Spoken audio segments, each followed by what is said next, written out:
Salut à tous. On me pose souvent la question de comment optimiser une image sur le web. Si vous n'avez pas compris l'intérêt, c'est très simple, hein. C'est qu'une page web doit faire idéalement au max 1 méga 5. Aujourd'hui, quand on télécharge une image d'une banque d'images, elle fait parfois 3 ou 5 mégas. Imaginez le temps que ça prend à charger. Si vous êtes entre deux métros à Paris, mais la page ne chargera pas. Donc le gros enjeu est d'augmenter la rapidité du temps de chargement d'une page. Et pour ça, l'image, elle doit être optimisée. Alors, on va passer de suite sur un écran et vous allez voir de quoi je parle. Alors, tac, on va partager ici l'écran. Par exemple, on va dans une banque d'images. Un splash, on va chercher les toucans. On travaille sur un site sur le Costa Rica. Donc, on va télécharger ça. Qu'est-ce qu'il me dit? Download free. Alors, déjà, la largeur de ma page, elle fait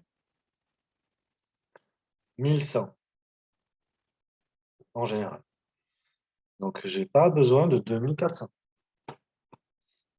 Donc, je vais l'ouvrir avec un petit logiciel gratuit. D'ailleurs, j'ai créé un ordi, donc je vais en profiter. J'ai pas envie d'ouvrir les photos parce que je suis pas sûr d'avoir la fonction. Bien que sur Mac, l'outil de base vous permet de corriger ça. Donc, il y a deux choses qui vont permettre d'optimiser l'image. C'est, vous l'avez deviné, sa taille, 1200, mais aussi et surtout sa résolution. La résolution se mesure en dpi en anglais. En français, c'est pixels par pouce, c'est des PPC. Mais quoi qu'il en soit, il faut comprendre qu'on a deux barèmes. On a deux systèmes de résolution. Si cette image, on voulait en faire un 4 par 3 pour afficher dans la rue, eh bien, on en aurait besoin en 300 dpi, en super haute résolution. Mais sur le web, ça sert à rien de dépasser 72 dpi parce que c'est la résolution d'un écran. Donc, si on veut avoir une grande image qui fasse toute la largeur, allons sur du 72 dpi, 1200. Parfois, vous avez besoin d'un petit peu plus, si c'est pour mettre dans un slider. À vous de jauger. D'accord? Mais quoi qu'il en soit, déjà, en modifiant les dpi, vous passez d'une image qui fait plusieurs mégas à, idéalement, 150 kg. Une belle et grande image, ça ne doit pas peser beaucoup plus. Voyons. 72 kg. 75 kg. On est parfait. Alors, si vous avez besoin de retailler une autre image, allez, on va faire un test. Alors, moi j'ai un petit Photoshop là, ici là, qui est très sympa.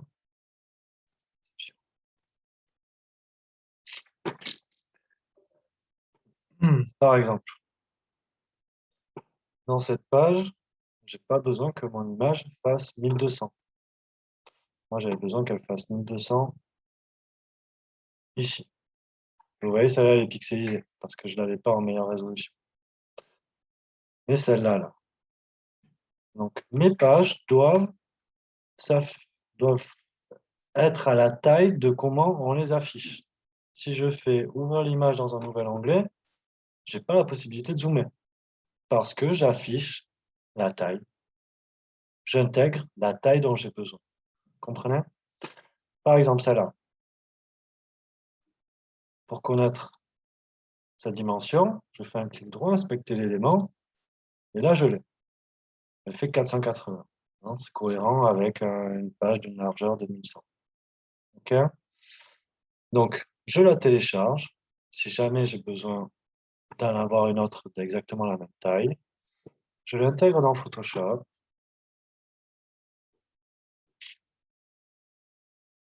Où est-elle? Alors, pourquoi Photoshop? Parce que, en fait, Photoshop marche avec des calques et va nous permettre d'utiliser l'image de référence comme un masque. Bon, alors déjà, je vais intégrer ça là. Et je vais me mettre là Deuxième qui doit se trouver dans le téléchargement. Ici, ici, ici, ici, oula. Non, elle est sur le bureau, hein. Je la trouve pas. Bon, nettoyez bien le bureau, hein. Ce sera plus pratique pour travailler. Où est-elle? Voilà. Voilà mon image en fichage, taille réelle, des pixels, elle fait 480, d'accord? Donc celle-là fait 1100. Donc je sélectionne, je fais CTRL-C, copie, CTRL-V, et là je vais utiliser la fonction principale qu'on attend dans Photoshop, l'homothétie. J'appuie sur la touche majuscule, et là je peux recadrer exactement comme je veux. Ça conserve les proportions. Par exemple, on va me mettre comme ça, bord à bord. Je prends une question plus haut. Là, elle est parfaite. Entrée, et je fais enregistrer sous. Enregistrer pour le web. Et là, j'ai une petite image. Pourquoi fait-elle 800?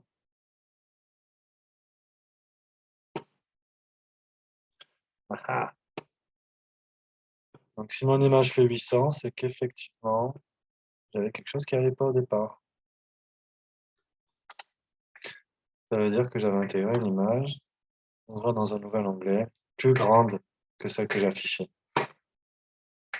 Donc, je peux effectivement la retailler pour que ça s'affiche plus vite, en 482. Et auquel cas, j'ai juste à régler la taille. Image, taille de l'image, on retrouve la résolution en pixels par pouce. Et là, je la mets à 480 pour avoir une taille optimale.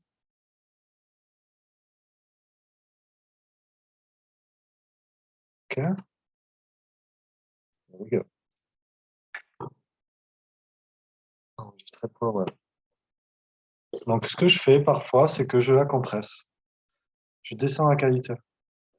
De 100, je la passe à 60. Optimisé, progressif, à vous de faire les tests en fonction des images que vous avez. Je la garde en JPEG et en avant. C'est sauvegardé. Donc, en 480. Et là, j'ai deux images.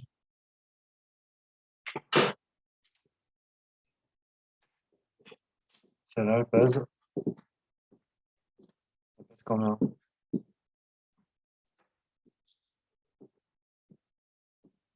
Deux fois plus petite. Ah ben oui, elle pèse 30 kilos. Super, hein?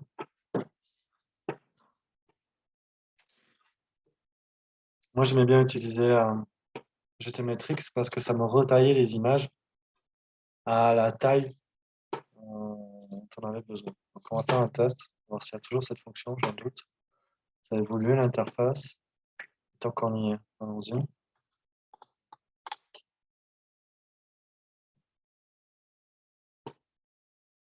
On va voir ce que ça nous dit.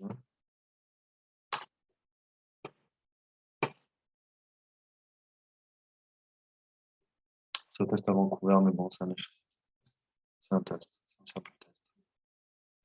Si je me log et que je choisis un pareil, ça ne donnera pas exactement les mêmes résultats. Mais ce qu'on veut voir, c'est la fonction.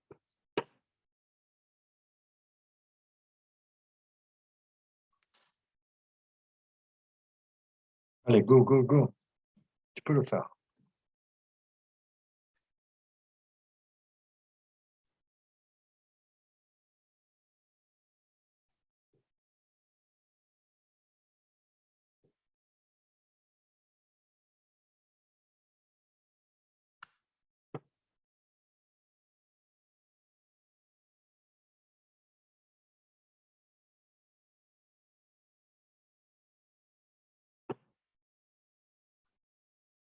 Ça nous donne des performances globales avec avant, il nous donnait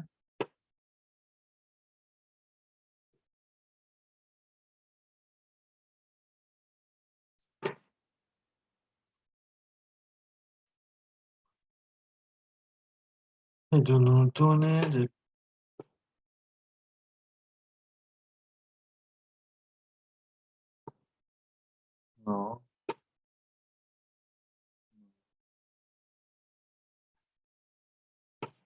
Non, non, on n'a plus téléchargement des ressources. Ah, c'était trop bien ça. Il n'y a plus cette fonctionnalité. En fait, c'est redevenu un test comme les autres. C'est dommage.